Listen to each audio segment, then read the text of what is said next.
네, 여러분 안녕하세요. 이번 시간은 전산회계의 85회 기출문제 풀이를 해보도록 하겠습니다.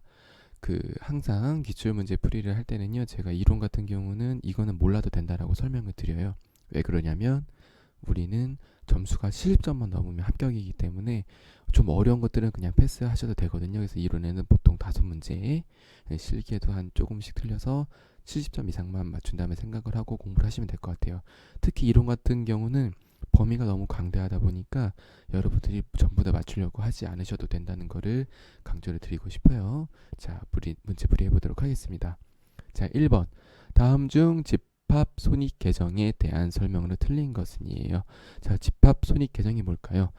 어렵죠. 그래서 간단하게 설명을 드리면 결산 시 사용되는 계정들이 있어요. 그래서 회계순환 과정의 일부라고 돼 있는데 결산 시 사용하는 계정 중에서 우리가 이익잉여금 처분한다고 하거든요.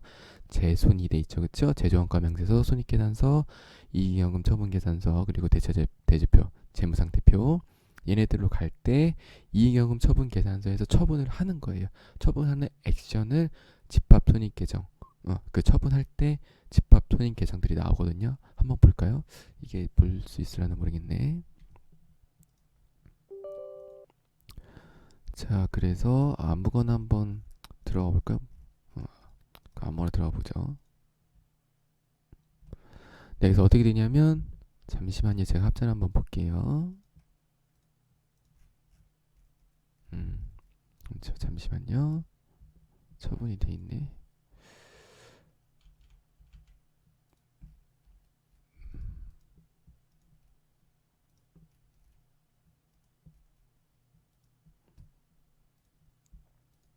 자, 그래서 어떻게 되냐면 합계자리 시산표에서 확인할 수가 있어요. 우리가 결산이 됐는지 안 됐는지를요. 조회를 하면 어떻게 나오냐 보세요. 이게 결산하기 전이에요. 즉 여기서 얘기하는 집합손익 계정을 처리하기 전.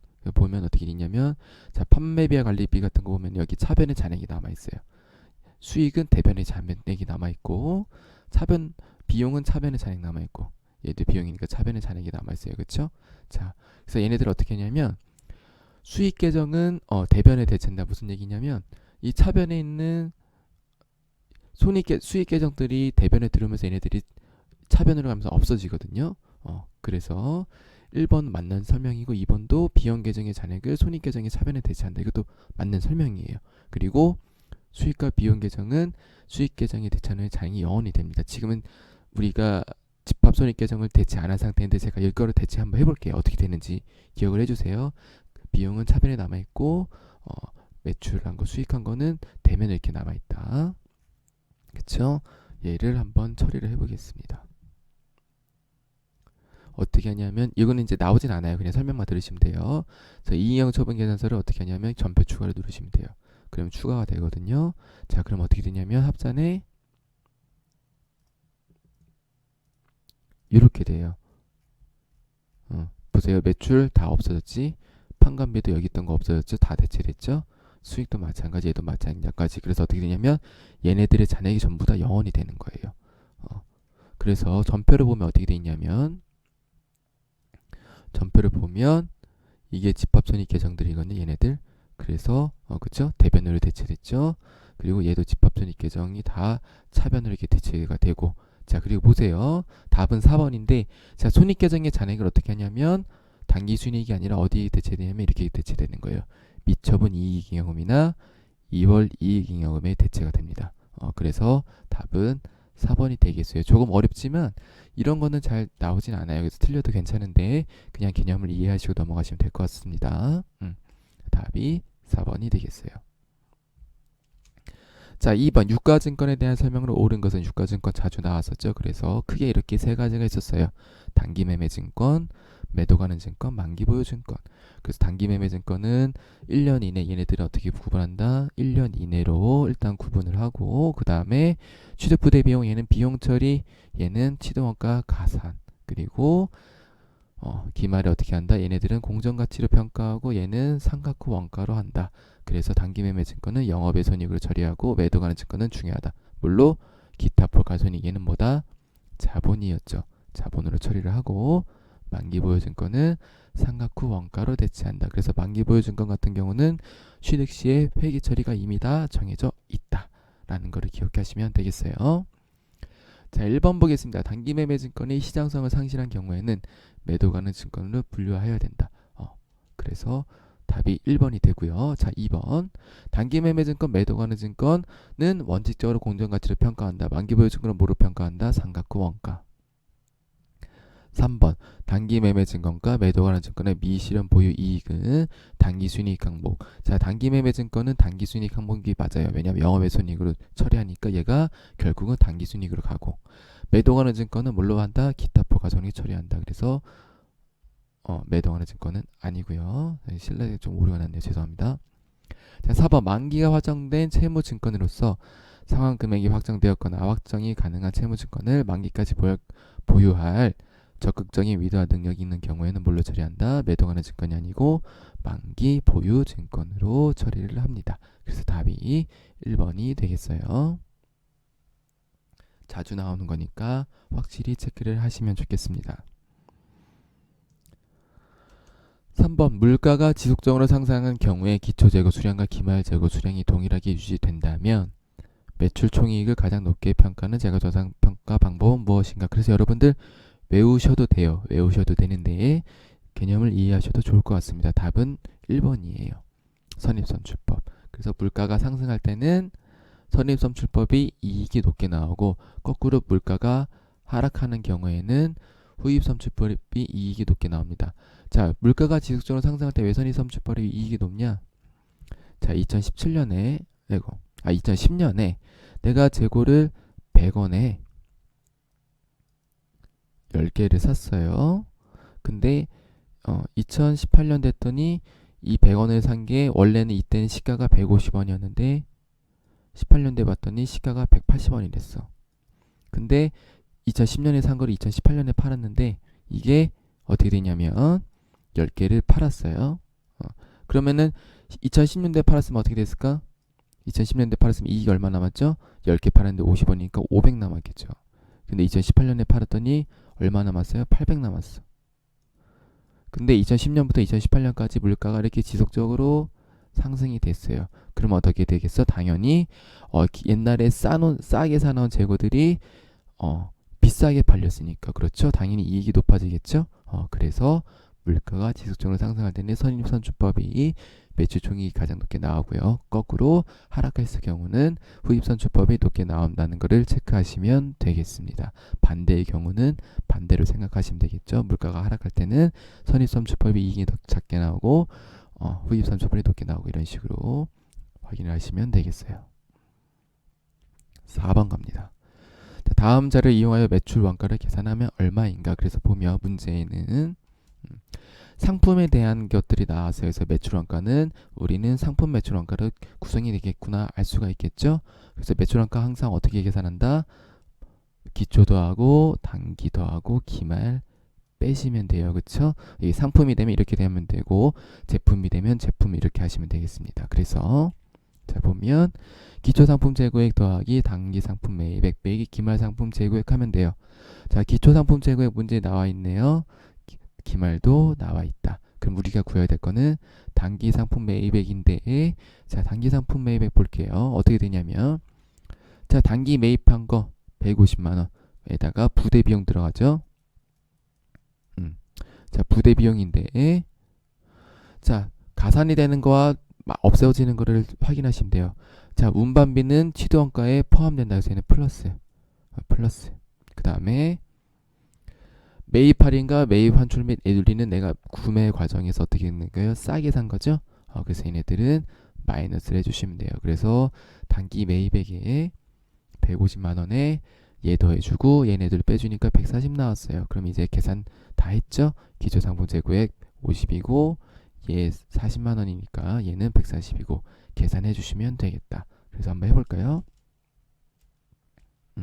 얘는 플러스 마이너스 체크하시고, 자, 상품 매출 원가는 어떻게 돼요? 기초 50에 단기 140 더하고 기말 마이너스 40해서 150만 원이 나옵니다. 그래서 답은 4번이 되겠습니다.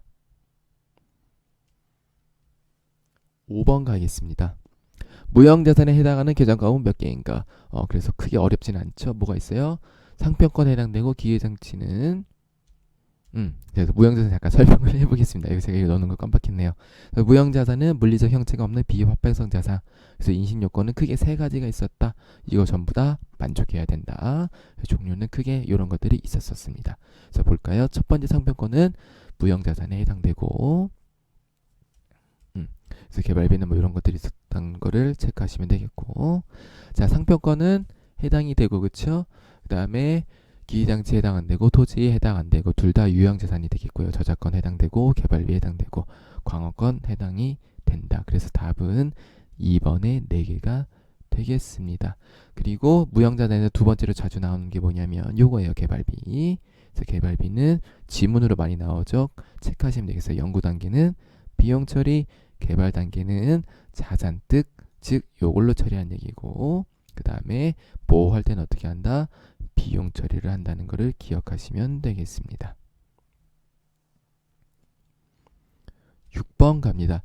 다음 자료를 바탕으로 자본잉여금의 금액을 계산하면 얼마인가? 그래서 우리가 항상 제가 개정 과목 매일매일 쓰면서 꼭 숙제하라고 했었죠. 자본잉여금 뭐 있었어요?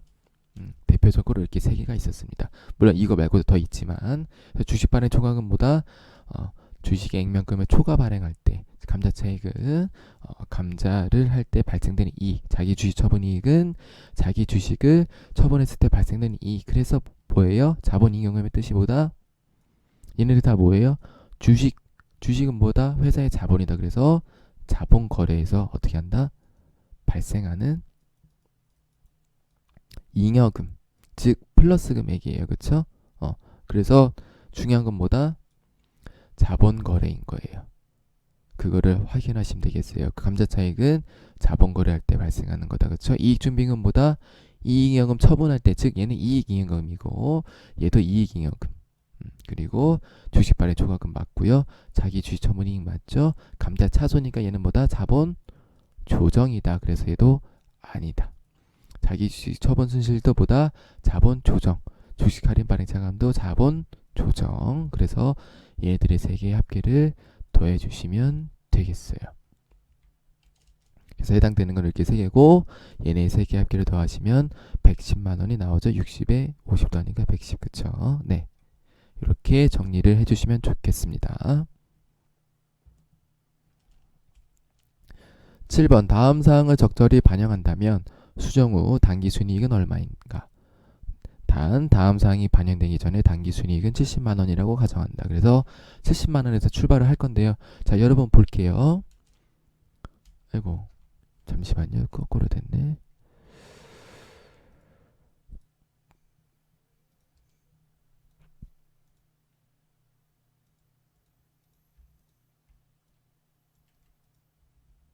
자, 그래서 보면 자산은 부채 플러스 자본이에요. 무슨 얘기냐면 자산이 증가하면 어떻게 된다?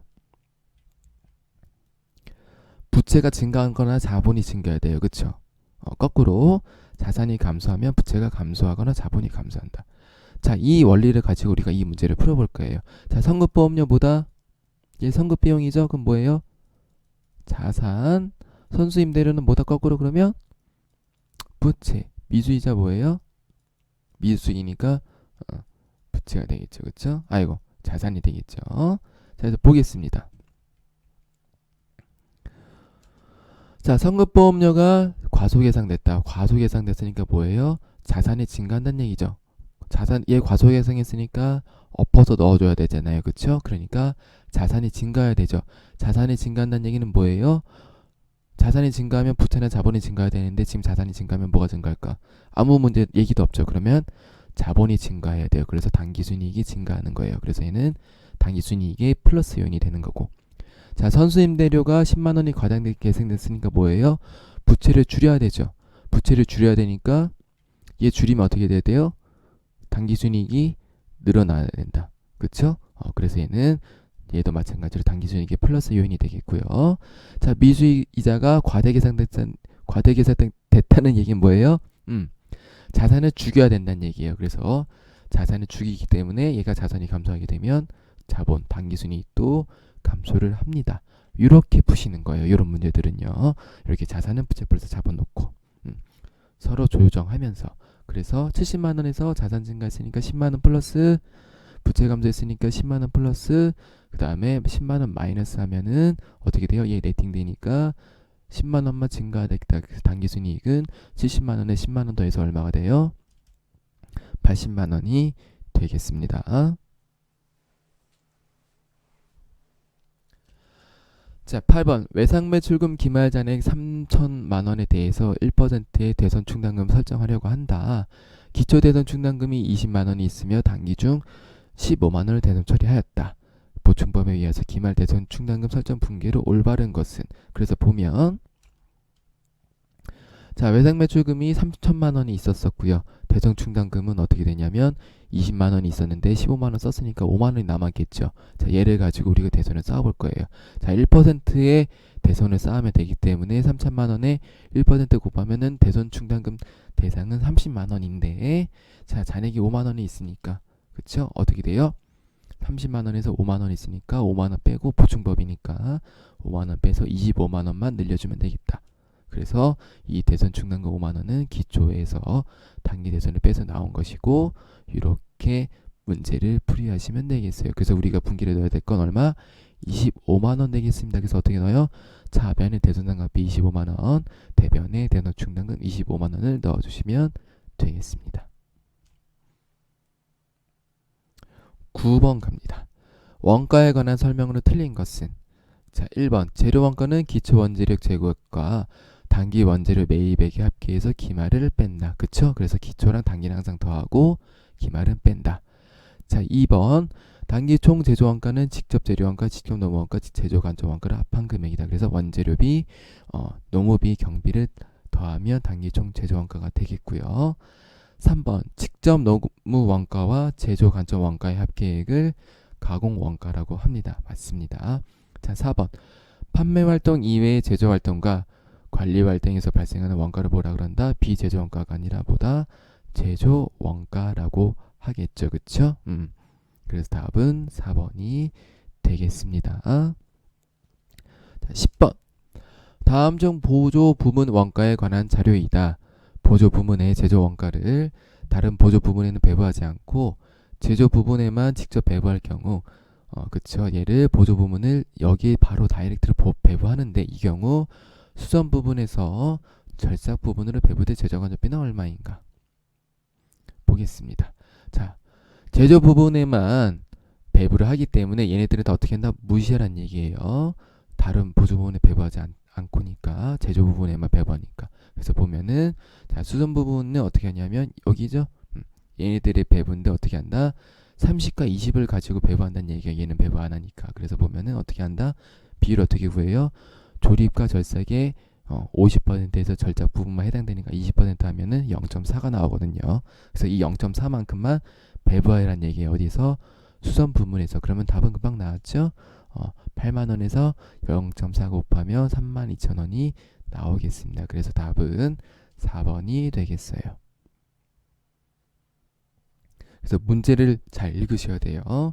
그래서 없앨 거 없애고 이렇게 없앨 거 없애버리고 얘만 남겨서 문제풀이를 하시면 됩니다. 11번 다음 중 정상 개별 원가 계산 시 제조 간접비를 예정 배부하는 경우 예정 배부 계산식으로 옳은 것은 이거는 틀리셔도 돼요. 이런 것까지 다 외울 수는 없어요. 우리는 그쵸? 그래서 답은 1번인데 그냥 체크하시면 되겠습니다. 제조 간접비 예정 배부할 때는 실제 발생이랑 예정 배부를 하는구나. 그냥 이해만 해주시고 넘어가시면 될 것 같아요. 자, 12번 가겠습니다. 공손에 대한 설명으로 틀린 것은 그래서 자, 공손은 이런 것들이 있었어요. 재고자산의 감보 손실. 그래서 정상 감보 손실, 즉 정상 공손은 매출 원가로 처리하고 비정상 공손은 영업외로 처리한다. 라고 배웠고, 그래서 평가할 때는 저가법을 이용해서 장부가액과 시가의 낮은 금액으로 평가를 하면 되겠다. 라고 알고 계시면 되겠습니다. 자, 1번 정상 공소는 원가에 포함한다. 그쵸? 맞고 2번. 공성품은 일정 수준에 미달하는 불합격품을 얘기합니다. 맞습니다. 자, 3번. 작업 폐물은 공성품으로 분류하는 작업 폐물은 그냥 폐기 처리하는 거예요. 그래서 공성품으로 분류하지 않습니다. 4번. 비정상 공소는 영업의 비용으로 처리한다. 그래서 이런 것들은 풀 때는 3번은 좀 애매하면 내가 아는 거 분명하게 지워버리고 답을 찾으셔도 돼요. 그쵸? 내가 이거 아니까 얘는 답 아니고 얘도 아니까 답 아니고 4번도 아니까 답 아니지. 그러면 3번을 이렇게 체크하셔도 돼요. 그래서 답은 3번이 되겠습니다. 13번. 다음의 항목 중 부가가치세법상 공제 가능한 매입세액에 해당하는 것은? 그래서 자, 1번 사업자가 자기 사업에 사용할 목적으로 수입하는 제외 부가가치세. 그쵸? 내가 수입한 거는 수입세금 계산서가 끊겨서 공제가 가능합니다. 답은 1번이 되겠고요. 자, 2번 접대비 및 이와 유사한 비용과 관련된 매입세액은 뭐다? 불공이죠. 그래서 안 되고 3번 면세사업 등에 관련된 매입세액은 뭐다? 면세니까 부가세가 없다. 4번 사업과 직접 관련이 없는 지출과 관련된 매입세액도 불공이 되겠습니다. 그래서 답은 1번이 되겠어요. 14번 갑니다. 다음 장류에 의한 일반 과세자의 부가가치세 매출세액은 얼마인가? 그래서 14번도 어려운 문제예요. 부가가치세 매출세액을 구하는 건 쉬운데 어떤 게 매출세액에 포함이 되고 어떻게 포함이 안 되는지를 알아야 되거든요. 자, 그래서 매출 N일이액은 뭐 어떻게 되냐면 과세 표준에서 차감한다. 무슨 얘기냐면 총 매출액이 1,000만 원인데 여기에서 200만 원을 빼란 얘기예요. 과세 표준에 차감되는 항목이고 판매 장려금은 어떻게 되냐면 과세 표준에 미포함 아예 생각을 하시면 안 돼요. 그래서 어떻게 되냐면 얘는 차감 항목 마이너스 항목이고 얘는 아예 생각하시면 안 된다. 그래서 1,000만 원에서 200만 원 빼면 얼마예요? 800만 원이죠. 800에 10% 얼마예요? 80만 원. 답은 2번이 되겠습니다. 네. 그래서 이렇게 됩니다. 얘는 고려하지 않는다는 것을 체크하시면 되겠어요. 마지막 15번.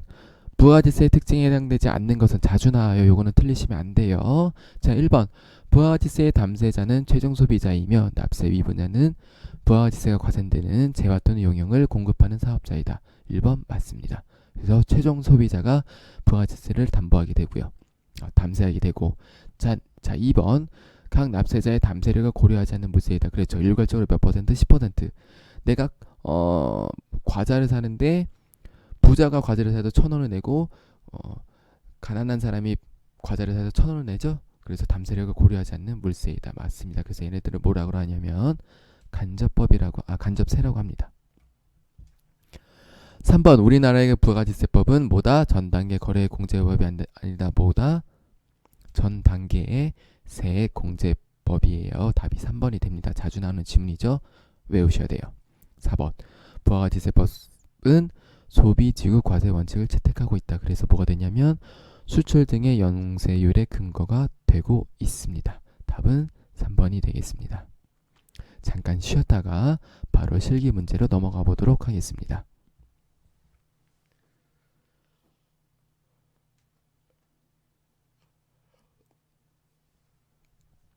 자, 실기로 가볼까요?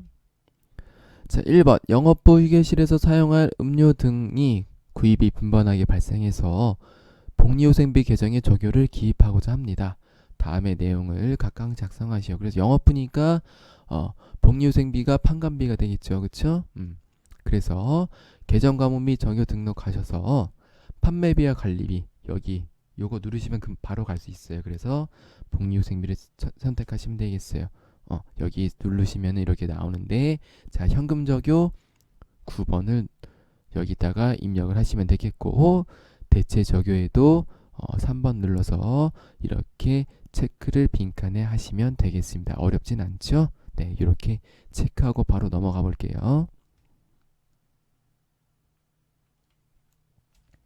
2번 거래처별 초기 2월 채권과 채무잔액은 다음과 같다. 자료에 맞게 추가 입력이나 정점 및 삭제하시오. 그래서 메뉴를 한번 같이 들어가 보겠습니다.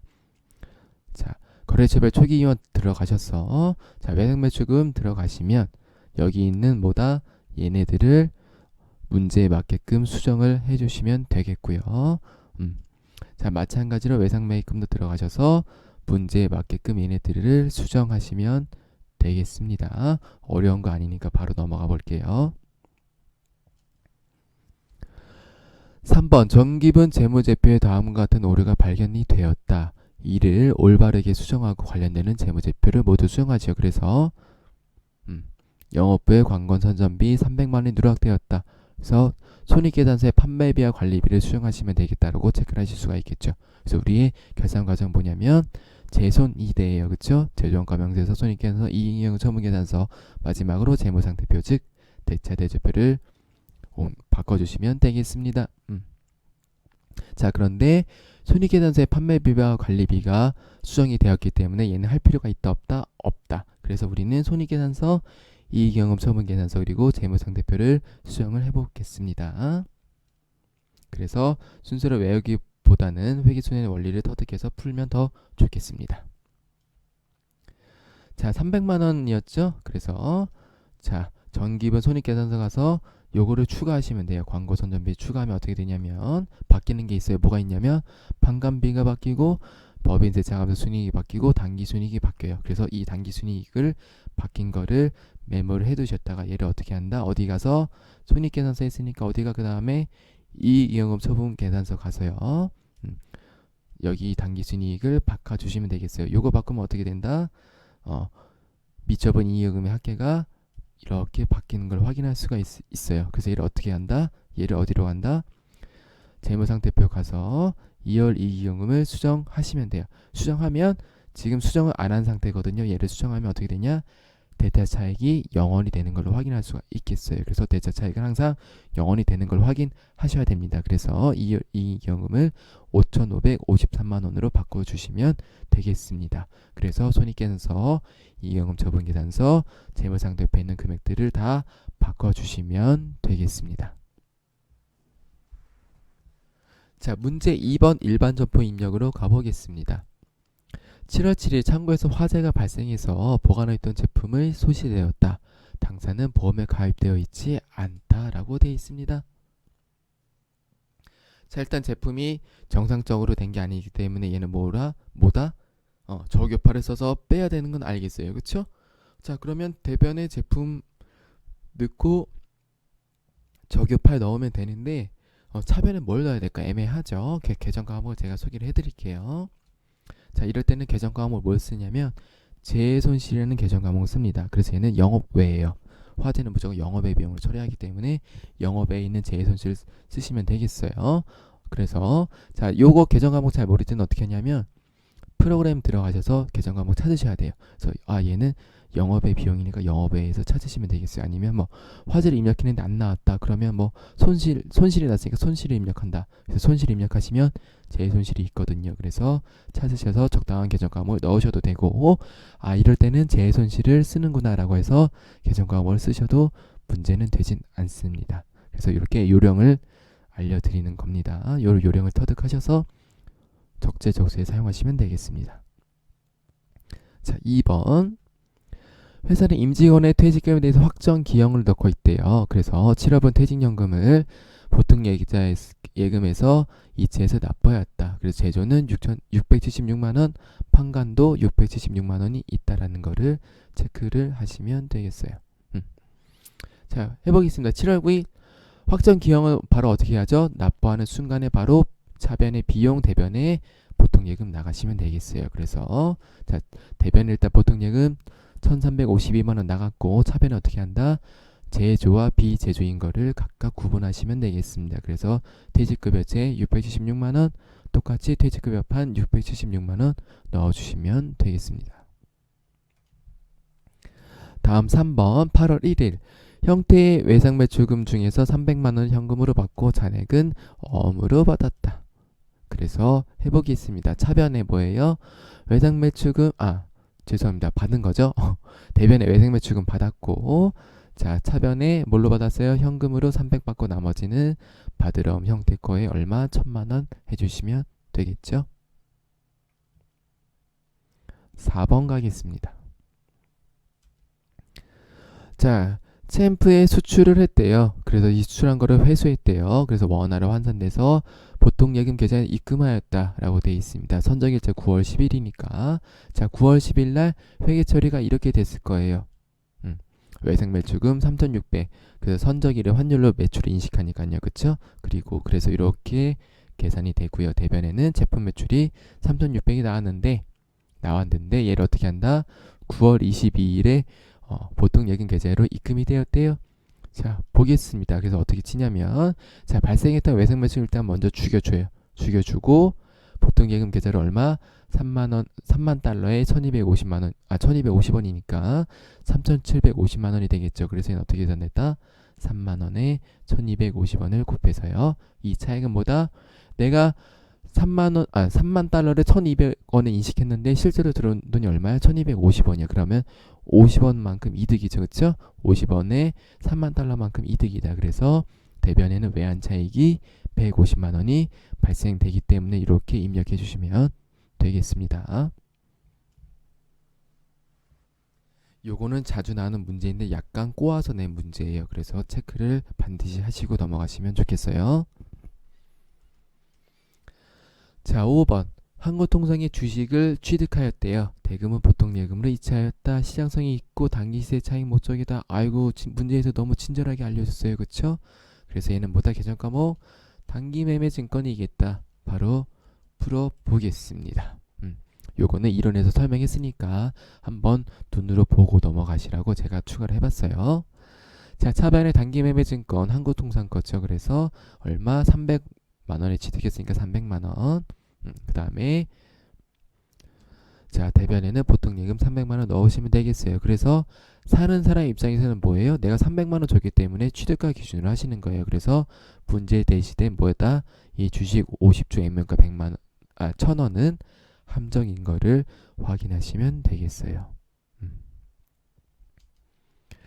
자, 6번. 사업 확정에 필요한 자금을 조달하기 위해서 주식을 발행을 했대요. 만주를. 그런데 발행대금 보통예금 통장으로 입금이 되었다. 신주 발행과 관련된 비용은 100만 원은 당좌 수표를 발행하여 지급하였다. 당좌 수표는 어떻게 된다? 내가 발행한 당좌 수표는 당좌 예금이 되고 타인이 발행한 당좌 수표를 내가 받으면 현금이 돼요. 자, 천천히 한번 해볼게요. 자, 그래서 어떻게 자본거래, 징자, 감자 등등 한 거는 반드시 주식 할인 발행 자금, 주식 발행 초과금, 감자차익, 감자차손 등을 확인하시면 돼요. 그래서 확인하시고 푸시면 됩니다. 그래서 여기서는 잔액이 없어요. 자, 11월 20일 어떻게 한다? 일단은 돈을 1억 받았겠죠? 보통요 주식 만원을 어떻게 한다? 발행 금액에 했으니까 그래서 1억이 들어오고 자, 대변에는 자본금이 늘어났겠죠. 얼마? 만주에 5천원만큼 늘어났을 거예요. 자, 그래서 이 차액은 전부 다 뭐다? 차액은 다 보다 주식 발행 초과금이 되겠는데 신주 발행과 관련된 비용이 있기 때문에 어떻게 해요? 당좌 예금 100만 원을 죽여주시고 나머지 주식 발행 초과금 5천만 원에서 100만 원을 줄인 나머지 4,900만 원을 인식하면 되겠어요. 그쵸? 그래서 주식 발행된 관련된 비용들은 주식 발행 초과금에서 차감하게 돼 있게 돼 있죠. 그쵸? 잔액이 있을 경우. 그래서 이렇게 분개하신다는 거를 유의하시면 되겠습니다. 자, 문제 3번 메인 매출 전표입니다. 1번 7월 20일 미래전자로부터 원재료를 전액 매입하였고 다음에 지출증명령 현금 연수 등을 수령하였다. 그래서 현금 연수 수령했으니까 얘는 뭐다? 60일 현금 과세가 되겠고요. 금액은 여기 있네요. 바로 한번 풀어볼까요? 자, 메인 매출 전표에 원재료 3천만 원 넣고 부가세 300만 원 넣고 대변은 뭐다? 보통 예금으로 매입했으니까 보통 예금 3,300 60일 현과로 하시면 되겠다. 다음 2번 7월 21일 코리아테크로부터 원재료를 구입하고 전자세금 계산서했으니까 어떻게 된다? 50일 과세 전자여 하시면 되겠고 계약금 뭐라고 처리하라 그랬었죠? 항상 선급금이고 잔액은 당좌 수표로 지급했으니까 내 거니까 당좌 예금이 되겠습니다. 바로 한번 해볼까요? 자, 그래서 선급금을 처리할 때 선급금은 이렇게 나갔을 거예요. 선급금 주고 보통예금 나갔을 거예요. 그래서 이 선급금은 어떻게 해요? 항상 계약금 지급했을 때는 얘는 어떻게 한다? 대변에 없애주시면 돼요. 그래서 먼저 선급금 먼저 없애볼게요. 이렇게. 다음 원재료 매입했으니까 얼마? 5천만 원이 되겠고, 그리고 부가세 500만 원 해주시면 되겠고, 자 계약금 제한 나머지는 당좌 수표니까 어떻게 된다? 당좌예금 얼마? 5천만 원이 되겠습니다. 그래서 선급금을 없애는 것만 여기서는 체크를 하시면 되겠어요. 3번. 자, 비품으로 사용했던 복사기를 처분을 했대요. 취득가액 이거고 감가상각누계 이거를 중고유통에 110만 원으로 처분했다. 그리고 전자세금계산서를 발행했으니까 얘는 10일 과세의 전자여. 자, 대금증 60만 원 현금으로 받고 잔액은 월말에 받기로 하였다. 한번 해보겠습니다. 자, 그래서 항상 돈 받는 것부터 넣어줘요. 현금 얼마? 60만 원. 그 다음에 미수금 나머지 못 받은 거 얼마다? 61만 원이 그쵸. 61만 원이 되겠죠. 110만 원인데 부가세 포함하면은 얘는 얼마 된다? 121만 원이 되죠. 그래서 60만 원 빼면은 61만 원이 되겠고요. 1만 원이 되겠죠. 네, 자, 그 다음에 이제 처분 처리를 할 건데요. 어떻게 한다? 취득가액부터 없애줘요. 이렇게 비품 350만 원 취득가액 없애주고 그 다음에 뭐 없애준다? 감가상각누계 21만 5천 원 215만 원 없애주시고 나머지 차익은 뭐다? 차대의 차이는 뭐다? 얘네들의 차이는 유형자산 처분 손실이 되겠습니다. 검토 한번 해볼까요? 350만 원짜리가 215만 원이니까 잔액이 얼마냐면 제가 계산기준 약간 두드려 볼게요. 빼기 얼마다? 135만 원이 남았어요. 135만 원짜리 얼마에 판매했어요? 110만 원에 팔았으니까 손실 얼마다? 25만 원이 되겠죠. 이렇게 검토까지 하시고 넘어가시면 좋겠습니다. 자, 다음 4번. 우성유통의 제품을 판매하고 다음과 같이 전자세금계산서를 발행받았대요. 그래서 보면은 10일 과세 전자여가 되겠고 제품 판매했으니까. 자, 대금증 500만 원은 BL 상사에서 발행한 걸 받았네. 특이하네. 그쵸? BL 상사에서 발행 어음으로 받고 나머지는 다음 달에 받기로 했다. 그래서 이렇게 되겠습니다. 보겠습니다. 2019년 9월 23일에 내가 판매했으니까 제품 매출이 1000만 원이 발생했고 부가세가 100만 원이 발생했겠네요. 그쵸? 그리고 차변에는 BL 상사에서 받은 거 요거 주의하시면 되겠어요. 우성유통이지만 BL 상사고 나머지는 외상매입금보다 우성유통이 되겠습니다. 그래서 거래처 구분을 잘 해주시면 되겠습니다. 5번. 제조공장에서 사용하는 화물용 차량의 포토를 접촉사고로 정비했대요. 그래서 법인카드로 결제했고 차량 유지비를 처리하라고 되어 있네요. 그래서 법인카드로 결제했으니까 57 카드 과세가 되겠고 바로 한번 풀어볼까요? 10월 15일 차량 유지비인데 어디? 제조공장에서 사용하니까 차량 유지비세 얼마? 100만원. 그 다음에 부가세가 있으니까 부가세 얼마? 10만원이 되겠고 대변은 미지급금 어디? 현대카드 110만원 하시면 무리 없이 풀 수 있겠습니다. 6번. 자, 안성의 내국 신용장에 의해서 영세율 전자세금계산서를 발행했대요. 그러니까 10이 영세이고 내국 신용장이 있으니까 뭐다?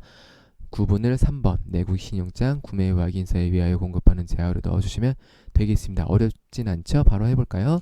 그래서 매상매출금 어디? 안성 1100 제품 매출 1100 구분은 12 영세에 3번으로 넣어주시면 되겠다. 자, 문제 4번 전표 수정으로 가보겠습니다.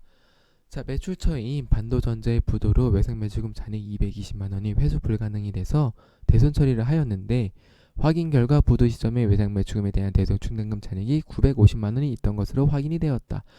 자, 이거 한번 볼까요? 어떻게 됐단 얘기냐면 제가 한번 찾아봤어요. 7월 31일 날 전표가 어떻게 돼 있냐면 이렇게 돼 있네요. 대손 충당금 220만원, 외상매출금 220만원. 근데 어떻게 된다? 대손 충당금 잔액이 95만원 있다는 얘기는 대손 충당금을 먼저 상계하고 나머지는 대손 상각비로 인식하는 얘기예요. 그래서 자, 얘를 어떻게 바꿔준다? 대손 충당금 95만원을 먼저 인식해주고 나머지는 대손 상각비로 인식을 해주시면 되겠습니다. 그래서 얘를 이렇게 수정을 하시면 되겠죠? 다음 넘어갑니다. 넘어가기 전에. 그래서 유의할 거는 뭐다? 외상 매출금이기 때문에 대손상가비 판으로 처리한다는 것만 체크해 주시면 되겠어요. 2번. 자, 영업부에서 사용할 차량 취득세 50만 원을 현금으로 납부하고 세금과 공과를 처리하였다. 그래서 제가 조회를 해봤더니 자, 세금과 공과를 이렇게 처리를 해버린 거예요. 자, 차량 취득과 관련된 부대 비용은 어떻게 한다 그랬죠? 유형자산의 취득 부대 비용은 취득 원가의 가산. 그러니까 뭐예요? 세금과 공과를 뭐로 바꾸란 얘기야? 차량 운반구로 바꾸란 얘기죠. 그래서 이 개정 과목만 차량 운반구로 바꿔주시면 되겠어요. 그쵸? 개정 과목을 차량 운반구로 바꿔주시면 되겠습니다. 자, 문제 5번 결산자료 입력으로 가보겠습니다. 자, 결산은 현재 영업부의 건물 화재 보험료 상세 내역이다.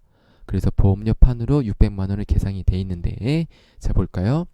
7월 1일부터 6월 31일까지 했는데 우리는 10월 31일 날 분기를 넣을 거예요. 그래서 7월 1일부터 6월 30일까지 가입 기간이 되겠고, 단기에 발생한 건 어떻게 한다? 단기 비용으로 인식하고 나머지 거는 차기 비용으로 인식해야 돼요.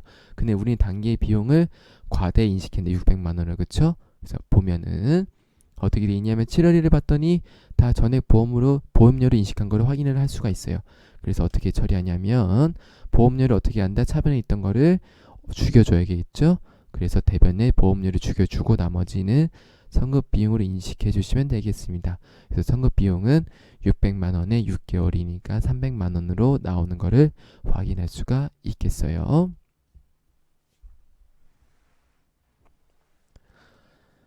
자, 2번. 당사는 일반 기업 회계 기준에 의해서 일반 회계 기업 회계 기준으로 되어 있네. 그래서 퇴직 급여 충당 부채를 설정하고 있으며 관련자는 다음과 같다.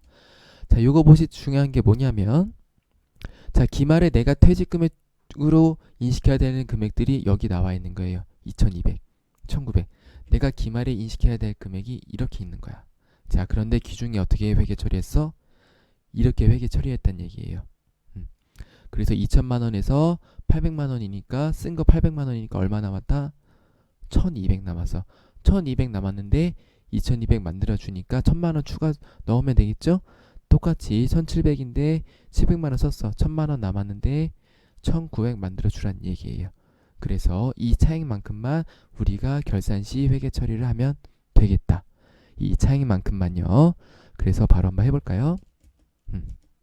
1200이고 1000만 원인데 어떻게 한다고요? 얘의 차이만 인식을 한다. 그래서 퇴직급여 제 얼마, 생산분이니까 제 1000만 원, 영업분이니까 판관비 얼마, 900만 원 인식하시면 되겠고, 그래서 나머지는 퇴직급여 충당부채로 인식을 해주시면 되겠습니다. 됐나요? 자, 3번 갑니다.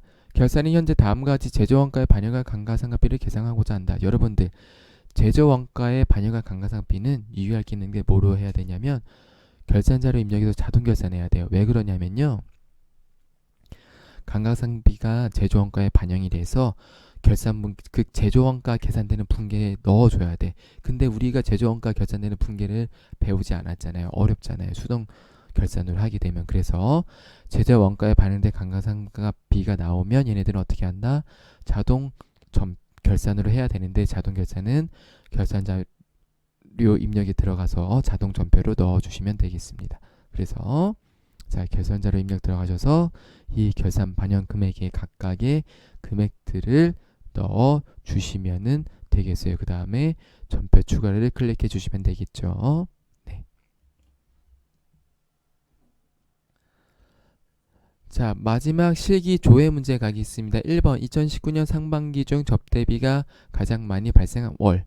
그래서 계정별 원장의 접대비 판이니까 자, 기간 설정해 주시고 접대비를 조회해 주시면 되겠어요. 그래서 아주 쉽게 찾으라고 이렇게 하나 넣어줬네요. 그쵸? 그래서 답은 5월이 되겠죠. 2번 5월 한 달 동안 우송유통의 외상매입금을 결제한 금액은 얼마인가? 그래서 외상매입금의 감소는 차변이죠. 그래서 차변 금액을 체크하시면 되겠어요.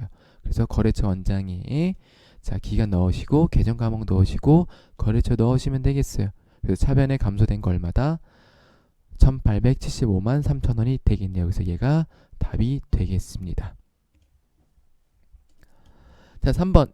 제 2019년 1기 확정 신고 기간에 덕수상사로 발행한 매출 세금세 매수와 공급가액은 얼마인가?